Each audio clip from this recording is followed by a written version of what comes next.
ശിവപുരാണം വിഭാഗം 1 വിദ്യേശ്വര സംഹിത അധ്യായം 14 അഗ്നിയജ്ഞം മുതലായവയുടെ വിവരണം. ഋഷിമാർ പറഞ്ഞു, ഹേ ഭഗവാനെ, അഗ്നിയാഗം, ദേവയാഗം, ബ്രഹ്മയജ്ഞം, ഗുരുപൂജ, ബ്രാഹ്മണപ്രീതി എന്നീ എല്ലാ ആചാരങ്ങളെയും കുറിച്ച് വിശദമായി ക്രമത്തിൽ പറഞ്ഞുതന്നാലും. സൂത പറഞ്ഞു, അഗ്നിയിൽ അർപ്പിക്കുന്ന യാഗത്തെ അഗ്നിയജ്ഞം എന്ന് വിളിക്കുന്നു.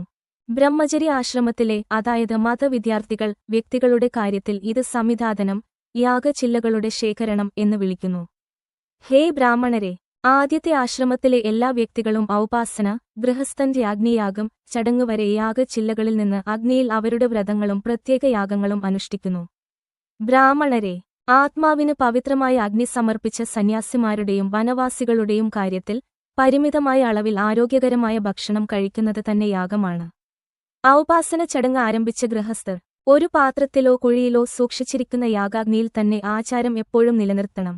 രാജകീയമോ ദിവ്യമോ ആയ മധ്യസ്ഥതയാൽ അഗ്നി അണയാതിരിക്കാൻ യാഗാഗ്നി ആത്മനിലോ അരണിയിലോ അഗ്നി ജ്വലിപ്പിക്കപ്പെടുന്ന യാഗക്കൊമ്പിൽ സൂക്ഷിക്കണം. ബ്രാഹ്മണരെ, വൈകുന്നേരം അഗ്നിയിൽ അഗ്നിദേവന് അർപ്പിക്കുന്നത് ഐശ്വര്യം പ്രദാനം ചെയ്യുന്നതാണ്. രാവിലെ സൂര്യദേവന് അർപ്പിക്കുന്നത് ദീർഘായുസ്സിന് സഹായകമാണ്. പകൽ സമയത്ത് സൂര്യനിൽ പ്രവേശിക്കുന്ന അളവിനെയാണ് ഇതിനെ അഗ്നിയജ്ഞം എന്ന് വിളിക്കുന്നത്. ഇന്ദ്രനെയും മറ്റു ദേവന്മാരെയും പ്രീതിപ്പെടുത്തുന്നതിനായി അഗ്നിയിൽ അർപ്പിച്ച് സ്ഥലീഭാഗം മുതലായ വിവിധ യാഗങ്ങളെ ദേവയജ്ഞം എന്ന് വിളിക്കുന്നു. കൗളചടങ്ങ് മുതലായവ സാധാരണ അഗ്നിയിലാണ് നടത്തുന്നത്. വേദങ്ങളുടെ പതിവ് പഠനത്തെ ബ്രഹ്മയജ്ഞം എന്ന് വിളിക്കുന്നു. ദേവപ്രീണനത്തിനായി ഒരു ബ്രാഹ്മണൻ ഇത് നിരന്തരം അനുഷ്ഠിക്കണം. ഇത് എല്ലാവരും പരിശീലിക്കേണ്ടതായതിനാൽ ഇവിടെ പ്രത്യേക നിയമങ്ങളൊന്നും നിർദ്ദേശിച്ചിട്ടില്ല. ഇനി അഗ്നി കൂടാതെയുള്ള ചില ദേവയജ്ഞങ്ങളുടെ വിശദീകരണം ശ്രദ്ധിക്കുക. ആദ്യ സൃഷ്ടിയുടെ തുടക്കത്തിൽ സർവജ്ഞനും കരുണാമയനുമായ ഭഗവാൻ മഹാദേവൻ ലോകത്തിന്റെ മുഴുവൻ പ്രയോജനത്തിനായി വ്യത്യസ്ത ആഴ്ച ദിനങ്ങൾ സൃഷ്ടിച്ചു. ലോകവൈദ്യനും സർവജ്ഞനും എല്ലാ സർവ്വരോഗങ്ങൾക്കും പരിഹാരവുമായ ഭഗവാൻ മഹാദേവൻ ആദ്യ ദിവസത്തെ ആരോഗ്യം പ്രദാനം ചെയ്യുന്ന സ്വന്തം ദിവസമാക്കി. അടുത്തതായി അദ്ദേഹം തന്റെ മായയുടെ ദിവസത്തെ സൃഷ്ടിച്ചു. അത് ഐശ്വര്യം നൽകുന്നതാണ്. പിന്നീട് കുമാരന്റെ ജനനസമയത്ത് ചില ആപത്തുകൾ ഉണ്ടായപ്പോൾ ആപത്തുകളും അലസതയും മറികടക്കാൻ വേണ്ടിയായിരുന്നു അദ്ദേഹം ആ ദിവസം സൃഷ്ടിച്ചത്. ലോകങ്ങളെ അനുഗ്രഹിക്കാനും അവയുടെ പോഷണത്തിനും സംരക്ഷണത്തിനും വേണ്ടിയായിരുന്നു അദ്ദേഹം അടുത്ത ദിവസം സൃഷ്ടിച്ചത്. 3 ലോകങ്ങളുടെയും സ്രഷ്ടാവായ ബ്രഹ്മാവിന് സമർപ്പിച്ചിരിക്കുന്ന ലോകങ്ങളുടെ ദീർഘായുസ്സിനു വേണ്ടിയാണ് ഭഗവാൻ സൃഷ്ടിച്ച അടുത്ത ദിവസം. ദീർഘായുസ് നൽകുന്നവനും പരമേഷ്ഠൻ എന്നും അറിയപ്പെടുന്നു. അതിനാൽ ഈ ദിവസവും ദീർഘായുസ് നൽകുന്നു. ഭഗവാൻ സൃഷ്ടിച്ച ആഴ്ചയിലെ അവസാന 2 ദിവസങ്ങൾ ഇന്ദ്രന്റെയും യമന്റെയും ദിവസങ്ങളാണ്. ആദിയിൽ ഭഗവാൻ 3 ലോകങ്ങളെയും അഭിവൃദ്ധിപ്പെടുത്തുന്നതിനായി പുണ്യത്തെയും പാപത്തെയും സൃഷ്ടിച്ചപ്പോൾ അവയെ ഭരിക്കുന്ന ദേവതകൾക്ക് ഈ 2 ദിവസങ്ങൾ നൽകി. അവസാനത്തെ 2 ദിവസങ്ങൾ യഥാക്രമം ലൗകിക സുഖങ്ങൾ നൽകുന്നതും അകാല മരണത്തെ ഇല്ലാതാക്കുന്നതുമാണ്. ഭഗവാൻ സൂര്യനെയും മറ്റും സ്വന്തം പ്രകടനങ്ങളായും സൂര്യചക്രത്തിൽ ജ്യോതിഷ്ചക്രം ഉറച്ചുനിൽക്കുന്നവരായും സൃഷ്ടിച്ചു. വ്യത്യസ്ത ദിവസങ്ങളിലെ അവരുടെ ആരാധന ആരോഗ്യം, സമ്പത്ത്, രോഗനിവാരണം, പോഷണം, ദീർഘായുസ്സ്, സുഖാസ്വാദനം, മരണനിവാരണം എന്നിങ്ങനെ യഥാക്രമം ഗുണങ്ങൾ നൽകുന്നു. ദേവന്മാരുടെ സംതൃപ്തിയിലൂടെയാണ് വ്യത്യസ്ത ദിവസങ്ങളിലെ പുണ്യങ്ങൾ സുരക്ഷിതമാകുന്നതെന്ന് പറയപ്പെടുന്നു. മറ്റ് ദേവന്മാരുടെ ആരാധനയിൽ നിന്ന് ലഭിക്കുന്ന ഫലങ്ങളുടെ ആത്യന്തിക ദാതാവാണ് ശിവൻ. ദേവതകളെ പ്രീതിപ്പെടുത്തുന്നതിനുള്ള ആരാധന 5 വിധത്തിലാണ്. 1. അതത് മന്ത്രങ്ങളുടെ ആവർത്തിച്ചുള്ള ജപം. 2. യാഗം. 3. ദാനധർമ്മം. 4. തപസ്സുകൾ. 5. യാഗപീഠം, വിഗ്രഹം, അഗ്നി അല്ലെങ്കിൽ ഒരു ബ്രാഹ്മണന് മുമ്പിൽ പ്രീതിപ്പെടുത്തൽ. 16 തരത്തിലുള്ള സേവനവും ആദരവും യഥാവിധി ആചരിക്കേണ്ടതാണ്. 5 വിധത്തിലുള്ള ആരാധനാരീതികളിൽ രണ്ടാമത്തേത് മുമ്പത്തേതിനേക്കാൾ ഫലപ്രദമാണ്. മുമ്പത്തേതിന്റെ അഭാവത്തിൽ രണ്ടാമത്തേത് കാണാൻ കഴിയും.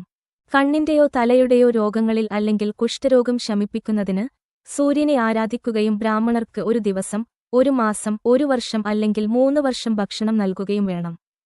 പുണ്യകരമായതോ അല്ലാത്തതോ ആയ പ്രവൃത്തി ഫലം നൽകാൻ തുടങ്ങിയാൽ രോഗം, വാർദ്ധക്യം മുതലായവ ശമിക്കും. ഇഷ്ടദേവതയുടെ മന്ത്രങ്ങൾ ജപിക്കുന്നത് ആഴ്ചയിലെ ദിവസത്തിന് അനുസൃതമായ ഗുണങ്ങൾ നൽകുന്നു. സൂര്യന് സമർപ്പിച്ചിരിക്കുന്ന ആഴ്ചയിലെ ആദ്യ ദിവസം പാപമോചനം നേടുന്നതിനുള്ള പ്രത്യേക ഗുണം നൽകുന്നു, പ്രത്യേകിച്ച് ബ്രാഹ്മണർക്ക്. സമ്പത്തിനു വേണ്ടി ബുദ്ധിമാനായ ഭക്തൻ തിങ്കളാഴ്ച ലക്ഷ്മിയെ നെയ്യിൽ കുതിർത്ത വേവിച്ച അരി കൊണ്ട് പൂജിക്കുകയും ബ്രാഹ്മണ ദമ്പതികൾക്ക് ഭക്ഷണം നൽകുകയും വേണം. രോഗശാന്തിക്കായി ഭക്തൻ ചൊവ്വാഴ്ച കാളിയെയും മറ്റുള്ളവരെയും ആരാധിക്കണം. ബ്രാഹ്മണർക്ക് വേവിച്ച അരി, പയർ, ഉഴുന്ന്, ചെറുപയർ എന്നിവ ചേർത്ത് 1 ആടകം 1 അളവ് കൊടുക്കണം. പണ്ഡിത ഭക്തൻ ബുധനാഴ്ച വിഷ്ണുവിനെ തൈര് ചോറ് കൊണ്ട് പൂജിക്കണം. പുത്രന്മാർ, സുഹൃത്തുക്കൾ, സ്ത്രീകൾ തുടങ്ങിയവർ എപ്പോഴും നല്ല പോഷകാഹാരത്തോടെ ആയിരിക്കും. ദീർഘായുസ് ആഗ്രഹിക്കുന്ന ഒരാൾ വ്യാഴാഴ്ച ദേവതകളെ പൂണൂൽ, തുണി, പാൽ, നെയ്യ് എന്നിവ ഉപയോഗിച്ച് പൂജിക്കണം. വെള്ളിയാഴ്ച ദിവസം ലൗകിക സുഖങ്ങൾ ആസ്വദിക്കുന്നതിനായി ഭക്തൻ ദേവന്മാരെ ഏകാഗ്രയോടെ ആരാധിക്കണം. 6 രുചികളുള്ള പാകം ചെയ്ത ഭക്ഷണം ബ്രാഹ്മണരെ പ്രീതിപ്പെടുത്തണം. സ്ത്രീകളെ സന്തോഷിപ്പിക്കാൻ നല്ല വസ്ത്രം നൽകണം. ജ്ഞാനിയായ ഭക്തൻ ശനിയാഴ്ച അകാല മൃത്യു അകറ്റുന്ന രുദ്രനെയും മറ്റുള്ളവരെയും എള്ളുകൊണ്ട് ഹോമം നടത്തി ആരാധിക്കണം. ബ്രാഹ്മണർക്ക് ദാനം നൽകുകയും വേവിച്ച അരിയും എള്ളും ഊട്ടുകയും വേണം. അങ്ങനെ ദേവതകളെ ആരാധിക്കുന്നയാൾക്ക് ആരോഗ്യം മുതലായ ഫലം ലഭിക്കും. ദേവന്മാരുടെ ദൈനംദിന അല്ലെങ്കിൽ പ്രത്യേക യാഗങ്ങൾ, ആചാരപരമായ ശുദ്ധീകരണം, ദാനങ്ങൾ, മന്ത്രങ്ങളുടെ ആവർത്തിച്ചുള്ള ജപങ്ങൾ, യാഗങ്ങൾ. ബ്രാഹ്മണരുടെ പ്രീതി, പ്രത്യേക തീയതികൾ അല്ലെങ്കിൽ ഗ്രഹങ്ങളുടെ പ്രത്യേക സംയോജനം കണക്കിലെടുത്ത് വ്യത്യസ്ത ദേവന്മാരെ ആരാധിക്കുമ്പോൾ, അല്ലെങ്കിൽ ആഴ്ചയിലെ വ്യത്യസ്ത ദിവസങ്ങളിൽ.